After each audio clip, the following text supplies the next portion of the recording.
Welcome back, everyone. This is the American Dream Business Roundtable, and I'm Greg Noe, and my co-host, Kathryn Raaker. We're here talking about partnerships of various kinds: sweat equity partners, accountability partners, spouses. I just wanted to mention, so I know that we have time to bring it up, we do have a place on YouTube where you can see some of the other videos, and that's called? It's called Kathryn Raaker, but it's American Dream Business Roundtable, and you can go to the Kathryn Raaker channel and you can see it all, but we're going to get a channel for you now, Greg. Oh, great. So that you can have the American Dream Business Roundtable. And that's part of social media, too, yeah, which is important because with YouTube, and also Amazon has the same thing. Okay. You can put your television broadcast or your videos from your iPhone or wherever and get it out to all your partners, right, or people, your audience that you wanted to have it. Right.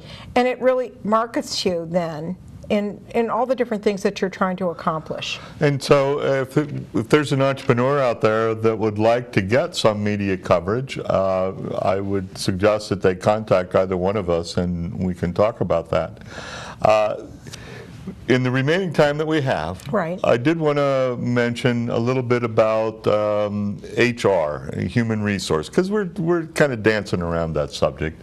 And some of the people that we want to bring on might be employees as right, opposed to partners. Right. Partners share in the good, the bad, the ugly, as they say. Employees don't necessarily. I mean, they get paid whether they painted the wall the wrong color or not. Right. But that might be a better arrangement for some entrepreneurs. They might just want to hire people in. They might want to engage them, is the term I'm going to use, as subcontractors. Yes, and that's what a lot of things have gone to, at least in my business. Yes. I use subcontractors instead of employees, and it works out really well economically for me, okay, as well as I don't have to have all those employees to work with. Right. Well, and some people feel an obligation once they hire someone to keep them busy all the time, and right, our viewers should know, one, that is not a legal requirement at all. You can have a part-time employee or somebody that just comes in 5-10 hours a week. Subcontractors, of course, it's part of the reason why people like subcontractors is to avoid some of the taxes. And as an instructor for these I teach a class about right, the distinctions between employees and subcontractors.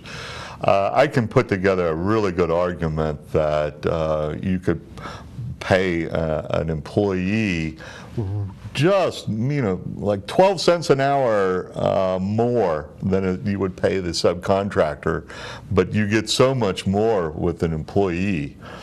A good employee. A good employee, that's true. And they're getting harder to find, by the way. Right. The ones. Now, is that our fault or is that their fault?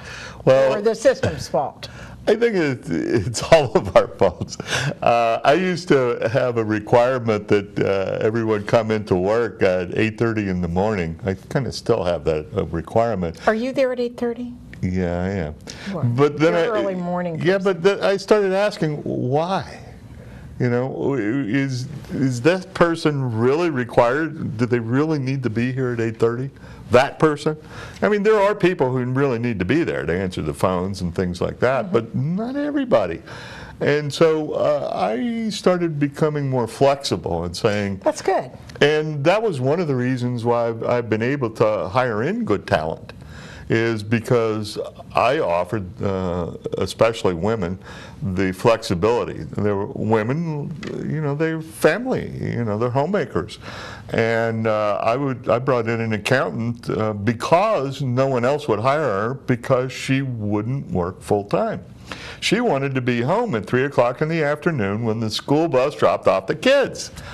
And I got a wonderful service provider, accountant, for dirt cheap, merely because I was flexible. And as it turned out, I shared that office with somebody who left work at about the same time that she was leaving us. Somebody else was coming in, Well, and we shared one office. And you know, the wonderful thing is today that a lot of people are off-site. Yes, And don't necessarily need to be in an office. that's true.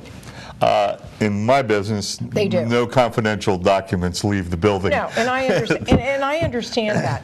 But there are certain, you know, types of businesses today. Work from home. Work from home. I mean, I absolutely, and that's probably the reason why I started my business the way I did. Well, and what you're pointing out and what we haven't been talking about are all the creative ways to pay people. Right. Sometimes you pay people by the hour, their effort. Sometimes you pay them by results, maybe commissions on sales, things like that. But other times you might pay them for piecework or different kinds of things. And so there's a whole wealth of information that we should talk about at some point about the different payment arrangements, because you want to match the two, so that the person who's working knows why they're getting paid what they're getting paid, so that they can focus on that and do that. Right. And so maybe we'll talk about that in the near future. But the accountants, web developers, marketers, consultants, still consider bringing them in, getting them more involved in your business. They can work on a contractual basis. They can come and go. But a lot of these people really need to have long-term relationships with the entrepreneur in order to really be beneficial. Well, and a lot of the people that are part of what I do today, Yeah. I've had relationships with them for 15 or 20 years. Exactly. And it's amazing.